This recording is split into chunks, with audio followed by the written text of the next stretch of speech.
فأنا ناصح لإخواني بالصدع بالحق تبيض وجوههم. السكوت في مسألة الحزبية يضرها، فاصدع بما تؤمر وأعرض عن المشركين. سلامي على دماج ورجالها والشيخ يحيى ودار العلم يا سعد بانيها. Bismillahirrahmanirrahim.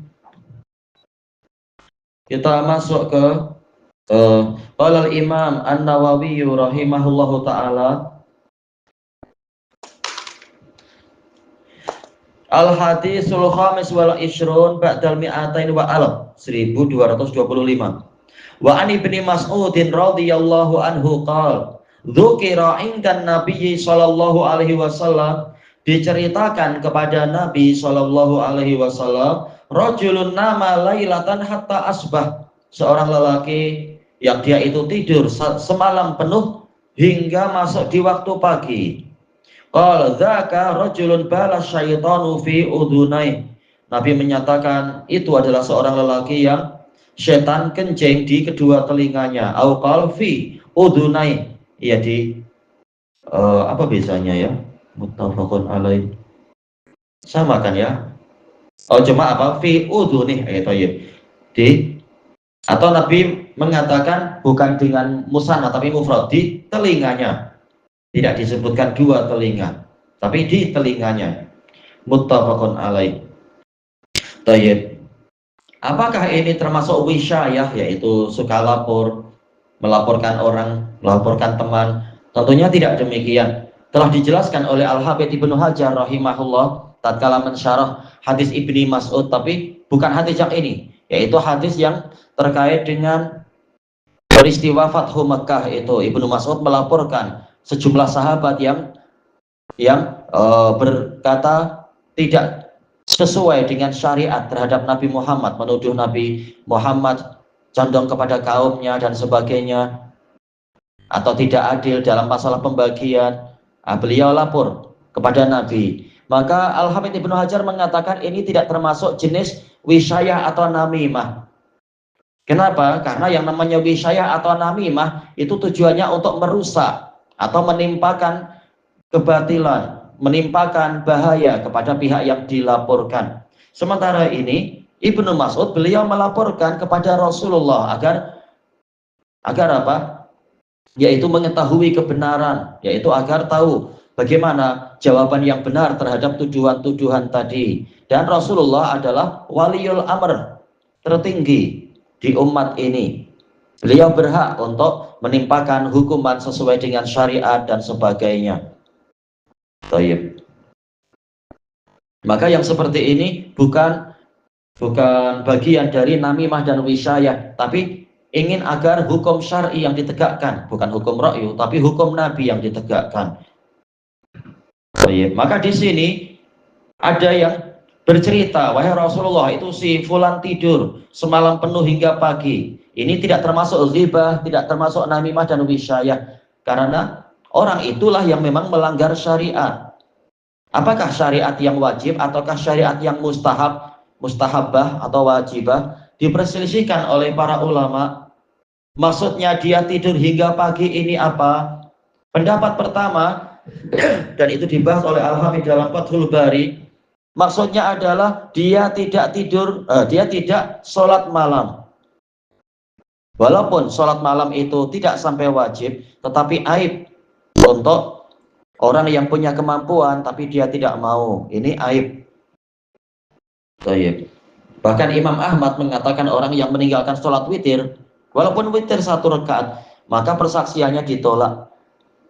Bukan karena dia berdosa atau apa, tapi menunjukkan dia itu tidak ihtimam, tidak ambil berat terhadap agamanya.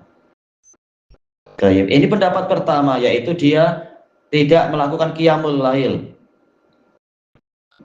Kemudian pendapat kedua, asbah, yaitu hingga pagi, yaitu tidak ikut sholat subuh.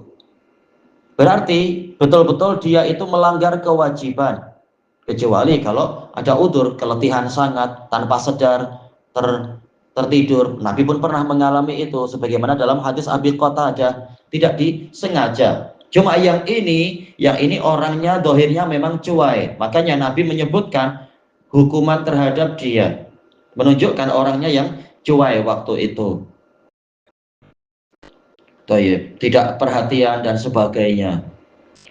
Dan dua-duanya mungkin. Yang pertama tidak sampai berdosa tapi aib. Ini buruk. Kemudian yang kedua adalah ini memang dosa, tidak ikut sholat subuh.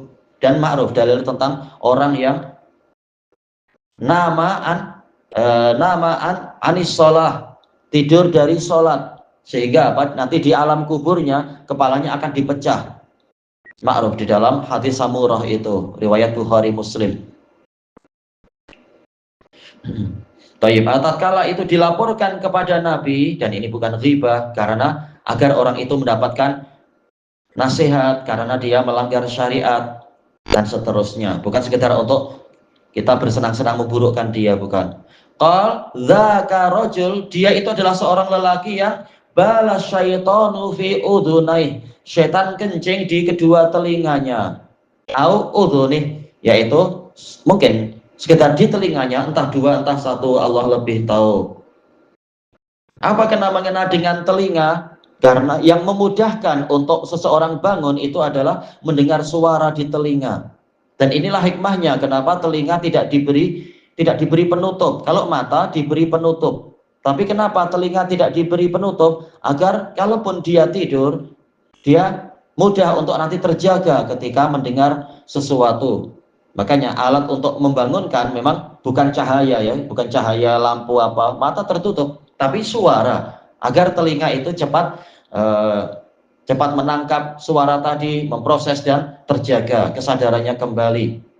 Makanya Allah Ta'ala berfirman tentang Ashabul Kahfi, fadarabna fi ala adhanihim, yaitu kami menutup telinga-telinga mereka, bukan menutup mata. Kalau tidur memang menutup mata agar lebih tentram, lebih tenang, tidak terkacau. Tapi untuk bangun bukan dengan cara matanya disinari atau apa. Intinya adalah telinganya yang diberi suara. Nah, Allah menghendaki mereka memang tidur rehat lama, bahkan 309 tahun. Maka caranya adalah Allah Ta'ala yang fadarabna ala adhanihim, yaitu kami menutup telinga-telinga mereka sehingga tidak mendengar suara apapun, sehingga mereka tidak bangun. Ini karomah para wali. Allah melindungi mereka dari kejahatan raja di waktu itu. Nah, yang di hadapan kita sekarang, tatkala alat untuk memudahkan bangunnya seseorang dari tidur dia, terkejutnya dia adalah telinga. Nah, tatkala orang ini tidur sampai pagi, ya Rasulullah mengatakan orang itu dikencingi setan di telinganya. Makanya dia tidak dengar apa-apa. Kalau menurut tafsir yang pertama, yaitu dia tidak sholat malam, maka boleh jadi kencingnya setan menimpa dia, menyebabkan dia tidak mendengar azan pertama di zaman itu ya, dibangunkan lewat azan pertama atau mungkin kokok ayam dan seterusnya. Kalau sekarang alhamdulillah alat-alat banyak, tinggal diatur baik-baik dan seterusnya. Kalau menurut tafsir kedua, yaitu dia dikencingi telinganya itu oleh setan sehingga dia tidak mampu mendengar azan kedua. Dan ini adalah tipu daya setan untuk menghalangi manusia dari sholat. Karena sholat nilainya sangat tinggi, maka setan berusaha menghalangi manusia. Makanya beberapa dalil menunjukkan ke arah itu. Innama yuridu syaitanu ayyuqi'a bainakumul adawata wal baghdha'a fil khamri wal maisir wa yasuddukum an dzikrillah wa anis shalah. Sesungguhnya setan menginginkan di dalam perjudian dan di dalam khamr itu setan ingin untuk menghasung, menimbulkan permusuhan dan kebencian di antara kalian, menghalangi kalian dari zikir pada Allah dan menghalangi kalian dari sholat. Intinya memang setan tidak suka kita sholat. Sebagaimana setan berusaha mengacau sholatnya orang-orang dengan membisikkan ini itu untuk orang yang tetap sholat. Memang dia tidak suka kita ini sholat. Baik. Dan disebutkan di dalam riwayat yang lain, Ibnu Mas'ud mengatakan, wa inna baulahu lasyadid. Sesungguhnya kencingnya setan itu sangat buruk. Manusia aja kencingnya najis, bau busuk. Tergantung juga apa yang dia makan, kualiti kencingnya itu.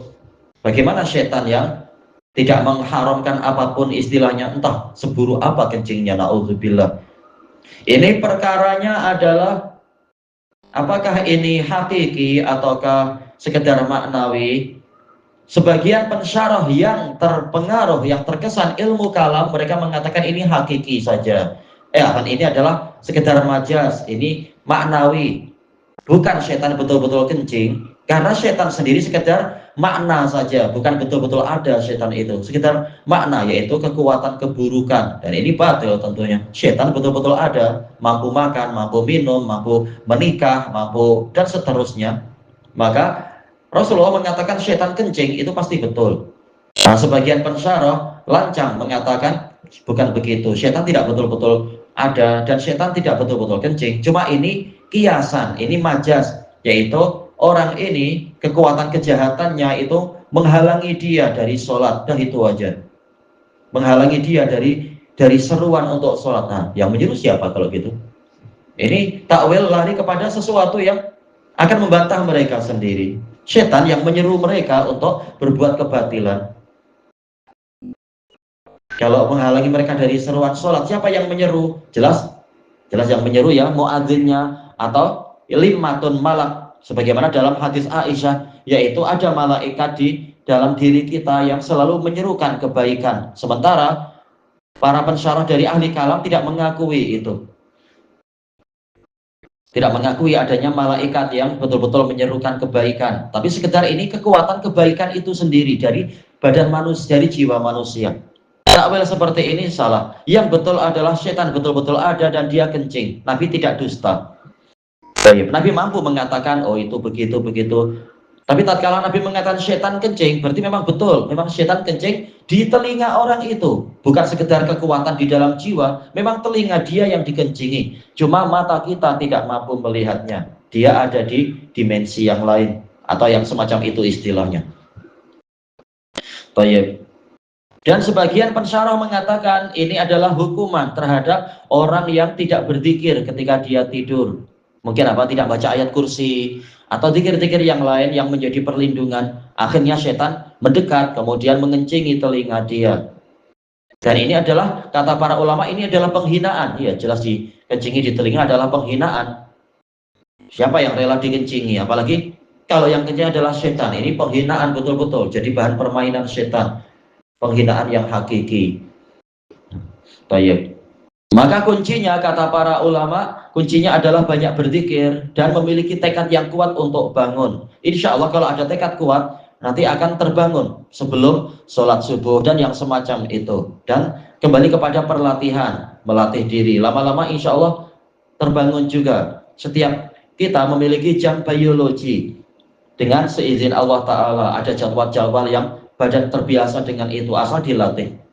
Baik. Dan hadis ini menjadi dalil tentang keutamaan qiyamul lail. Barang siapa rajin qiyamul lail, maka dia akan dilindungi dan dijauhkan dari gangguan-gangguan setan. Sebaliknya, orang yang tidak qiyamul lail, maka setan akan sulita alaih, akan dikuasakan pada dia, bukan sekedar membisikkan, bahkan menghinakan dia dengan mengencinginya. Na'udzubillah. Ilahuna wallahu a'lam.